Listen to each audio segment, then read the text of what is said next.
존귀하신 하나님 감사합니다. 오늘도 하나님께서 새날을 허락하여 주시고 우리에게 말씀을 주십니다. 에스겔 20장에는 하나님께서 이스라엘과 행하였던 여러 가지 아름다운 이야기들 뿐만 아니라 이스라엘의 거역의 역사가 나옵니다. 하나님도 우리에게 은혜를 주셨는데 우리도 거역하며 나아갔던 일들을 기억합니다. 오늘 말씀을 통하여 우리가 다시 한번 깨닫기를 원합니다. 존귀하신 예수님 이름으로 기도합니다. 아멘. 하나님께서 오늘 우리에게 주시는 말씀 에스겔 20장 1절에서부터 9절입니다. 일곱째 해 다섯째 달 열째 날에 이스라엘 장로 여러 사람이 여호와께 물으려고 와서 내 앞에 앉으니 여호와의 말씀이 내게 임하여 이르시되 인자야 이스라엘 장로들에게 말하여 이르라 주 여호와께서 이렇게 말씀하셨느니라 너희가 내게 물으려고 왔느냐 내가 나의 목숨을 걸고 맹세하거니와 너희가 내게 묻기를 내가 용납하지 아니하리라 주 여호와의 말씀이니라. 인자야 내가 그들을 심판하려느냐 내가 그들을 심판하려느냐 너는 그들에게 그들의 조상들의 가증한 일을 알게 하여 이르라 주 여호와께서 이같이 말씀하셨느니라 옛날에 내가 이스라엘을 택하고 야곱 집의 후예를 향하여 내 손을 들어 맹세하고 애굽 땅에서 그들에게 나타나 맹세하여 이르기를 나는 여호와 너희 하나님이라 하였노라.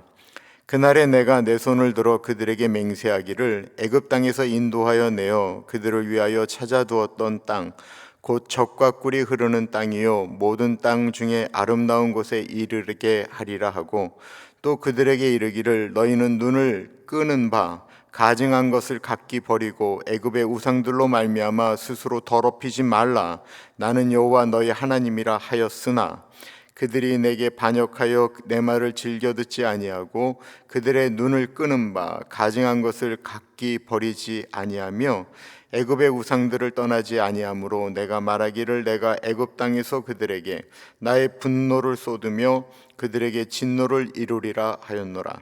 그러나 내가 그들이 거주하는 이방인의 눈앞에서 그들에게 나타나 그들의 애굽 땅에서 인도하여 내었나니 이는 내 이름을 위함이라 내 이름을 그 이방인의 눈앞에서 더럽히지 아니하려고 행하였음이라. 오늘 말씀의 제목은 하나님의 이름을 위하여입니다. 하나님의 이름을 위하여. 본문은 바벨론 포로 시절에 이스라엘의 귀족들이었고 유력하였던 지도자들인 장로들이 에스겔을 찾아가 하나님의 뜻을 구하는 장면으로 시작이 됩니다. 겉으로 보면 굉장히 좋은 모습이죠. 리더들이 하나님의 뜻이 무엇인지를 알고 싶다라고 하는 것입니다. 그런데 이렇게 얘기할 때는 우리가 정말 잘못한 것 같은데 하나님의 뜻이 무엇인지 우리가 회개해야 될 것이 무엇인지를 좀 알고 싶다라고 하는 그 순종함에서 나온 것이 아니고 자신들이 원하는 정당함과 자신들이 원하는 것을 갖기 위함이었다라는 것입니다. 그래서 3절은 이렇게 이야기하고 있습니다.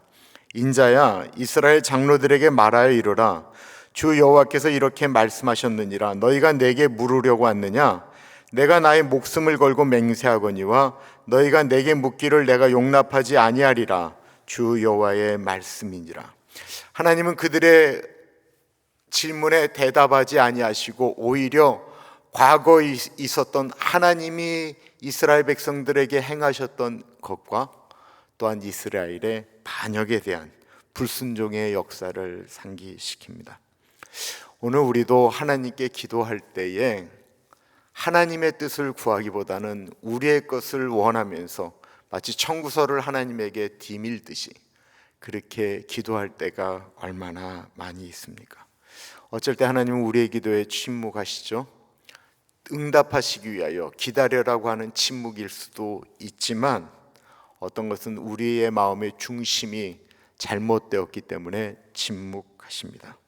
그럼 하나님께서 오늘 우리에게 주시는 말씀은 무엇이었을까요? 하나님은 언약의 하나님이시다라는 것입니다. 6절 볼게요.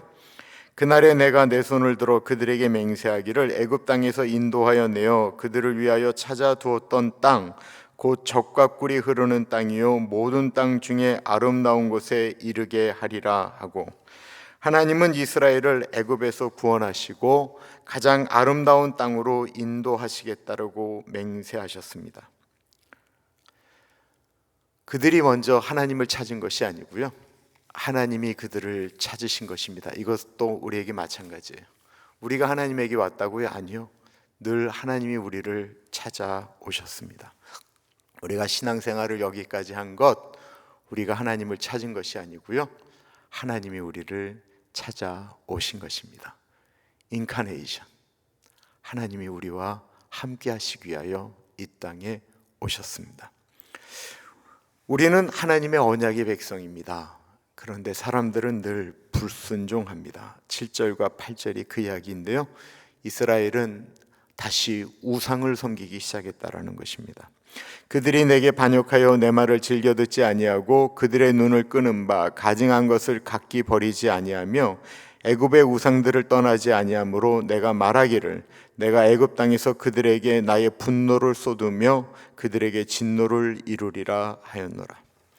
하나님의 명령에도 불구하고 이스라엘은 애굽의 우상을 비롯한 가나안의 우상까지도 버리지 않았습니다. 하나님을 직접 경험하였음에도 불구하고 그들은 가증한 것들을 붙들었다라는 것입니다. 우리의 모습은 어떻습니까? 우리는 예배를 하나님께 드리지만 우리가 예배당을 떠나 일상적으로 살아갈 때 우리도 혹시 가증한 것을 붙들고 있지는 않습니까? 세상의 가치와 물질이 나쁜 거 아니에요. 좋은 거예요. 자본주의 국가에서는 돈이 있어야 돼요.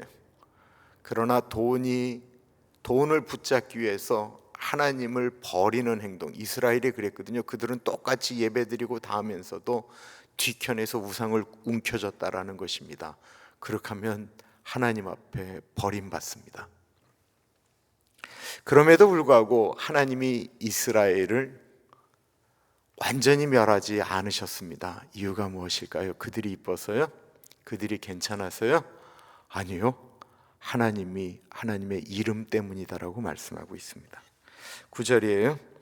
그러나 내가 그들이 거주하는 이방인의 눈앞에서 그들에게 나타나 그들을 애굽 땅에서 인도하여 내었나니 이는 내 이름을 위함이라. 내 이름을 그 이방인의 눈앞에서 더럽히지 아니하려고 행하였음이라. 이스라엘이 멸망하지 않은 이유는 그들의 의로움 때문이 아닙니다. 하나님께서 자신의 이름의 영광을 위하여 참으셨다라는 것입니다. 이것이 은혜의 가장 복된 이야기죠. 하나님의 명예를 위해서, 하나님의 이름이 이방인 가운데 모욕당하지 않도록 그들을 붙드셨다라는 것입니다. 오늘 우리가 여전히 살아가야 될 이유, 우리의 삶 가운데 우리가 지켜나가야 될 신앙의 자세, 그 이유는 하나님의 이름 때문입니다. 오늘 세 가지 말씀드려요. 첫 번째는 우리의 기도의 자세라는 것입니다.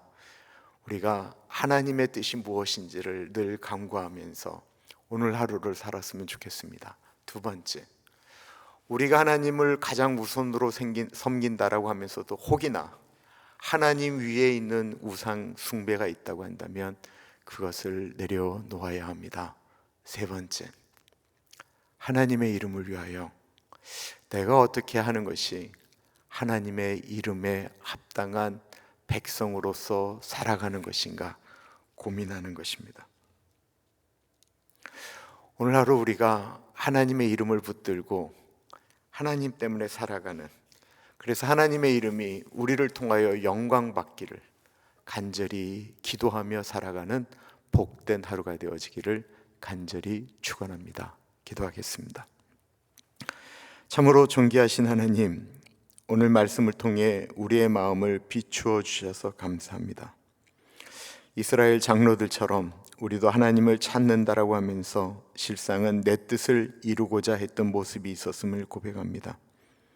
존귀하신 하나님, 우리 안에 숨겨진 우상들을 버리게 하시고 온전히 하나님만 바라보게 하옵소서. 하나님께서 우리를 붙드신 이유가 우리의 선한 의가 아니라 오직 하나님의 이름을 위한 것임을 기억하게 하옵소서. 그래서 우리가 우리의 삶이 하나님의 이름을 높여 올려드리고 하나님의 영광을 드러내는 통로가 되게 하여 주옵소서. 지금은 우리 주 예수 그리스도의 은혜와 우리를 너무나도 사랑하셔서 하나밖에 없는 아들을 넉넉하게 보내주신 하나님 아버지의 그 크신 사랑하심과 성령 하나님의 감화, 감동, 역사, 충만, 교통하심이